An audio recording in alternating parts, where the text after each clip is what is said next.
Assalamu alaikum, dear students. Our today's topic is mole in terms of mass. पिछले में हमने पढ़ा था मोल क्या है। और मोल जो है एक कल एक सम ऑफ नंबर्स है। वो जो नंबर जो है उसके अंदर कितने नंबर्स होते हैं, जिस तरह एक डजन के अंदर 12 चीज़ें जो हैं, 12 चीज़ें एक डजन कहलाती हैं, या 12 चीज़ों से एक डजन बनता है।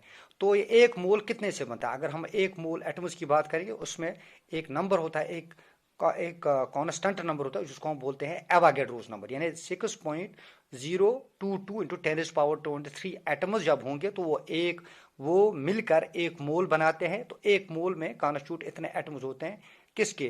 किसी भी एलिमेंट के। तो इसी तरीके से अगर हम 1 मोल ऑफ मॉलिक्यूल्स कहेंगे तो उसमें वो इतने मॉलिक्यूल्स होंगे। एवागेड्रोस नंबर क्या है? एवागेड्रोस नंबर क्या है? एक फिक्स्ड नंबर है जो एमिडो एवागेड्रोस ने ये दिया था, एक कैलकुलेटेड नंबर एक दिया था, जिसको हम बोलते हैं 6.022 10 पावर 23, यानी 10 को 23 बार ज़रब करो और उसको 6.022 से मल्टीप्लाई। इतना वो बड़ा नंबर जो बनेगा, अगर इतने एटम्स होंगे तो 1 मोल कहलाएगा, अगर इतने मॉलिक्यूल्स होंगे 1 मोल ऑफ मॉलिक्यूल्स कहलाएगा, अगर वो इतने आयन्स होंगे किसी भी एलिमेंट के तो हम उसको कहेंगे 1 मोल ऑफ आयन्स। मगर आज जो हम पढ़ने जा रहे हैं, हम क्या पढ़ने जा रहे हैं? मोल और मास के दरमियान क्या रिलेशनशिप है।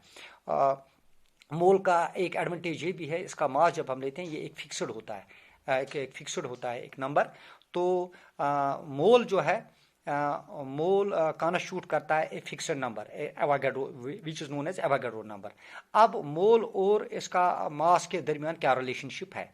अगर हम कहेंगे मास ऑफ 1 मोल ऑफ किसी भी सब्सटेंस का हम 1 मोल लेंगे तो उसका मास जो है वो बराबर होता है उसके रिलेटिव एटॉमिक मास के बराबर। जैसे हमने हाइड्रोजन की बात की थी, हाइड्रोजन का रिलेटिव एटॉमिक मास है 1U। इसी तरीके से ऑक्सीजन का है, फर्ज करें 16 है। मगर अगर हम इसका रिलेटिव एटॉमिक मास लें या मॉलिक्यूलर मास लें, या रिलेटिव एटॉमिक मास, या रिलेटिव, अगर हम एटम की बात करते हैं तो रिलेटिव एटॉमिक मास लेंगे, अगर हम मॉलिक्यूल्स की बात करते हैं तो मॉलिक्यूलर मास लें। गोया ये सबस्टेंस, ये हम mole of substance in terms of atom भी होगा या मॉलिक्यूल्स होगा, मगर इसका मास कितना बनेगा?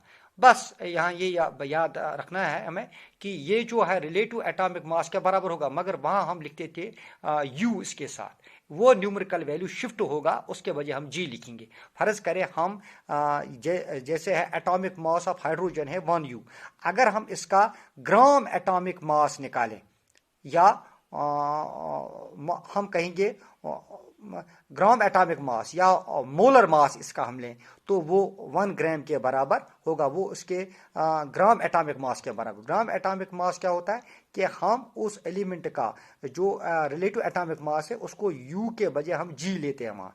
यानी अब एक मोल किसी भी सबस्टेंस का, उसका वजन उसके रिलेटिव एटॉमिक मास के बराबर होता है। ये रिलेटिव एटॉमिक मास क्या है? Relative atomic mass in terms of gram, जिसको हम ग्राम एटॉमिक मास भी कहते हैं। गोया हम मोलर मास एटम्स का जो है उसको हम क्या कहते हैं? Also known as gram atomic mass. यानी हम atomic mass, relative atomic mass को इन वहाँ हम लेते हैं इन टर्म्स ऑफ यू, यानी वहाँ हम जो करते हैं, ऐसा आप कह सकते हैं यूनिट, वहाँ हम यू लेते हैं, तो या हम जी लगाते हैं उसके बदले ग्राम को, या हम शिफ्ट करते हैं to get the molar mass और mass of 1 mole of element है। किसी भी एलिमेंट का मास किसी भी एलिमेंट का अगर हम 1 मोल है उसका मास ढूंढे या उसका मोलर मास कहें, 1 मोल का मास, उसी को हम मोलर मास कहते हैं किसी भी एलिमेंट का। उसको निकालने के लिए हम वही सेम वही न्यूमेरिकल वैल्यू लगाते हैं जो हम उसके रिलेटिव एटॉमिक मास में लगाते हैं। बस इतना शिफ्ट करना है हमें। यहाँ जो शिफ्ट है, चेंज जो होता है वो यूनिट्स का होता है।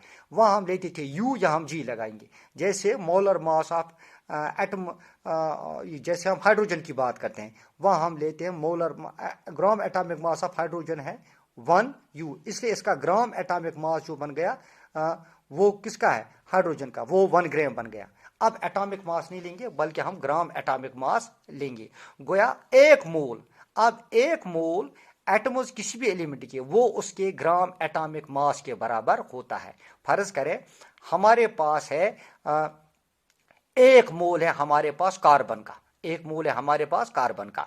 इसका जो ग्राम एटॉमिक मास है वो कितना है, 12 ग्राम, या इसका एटॉमिक मास यूनिट क्या है, वो 12 यू।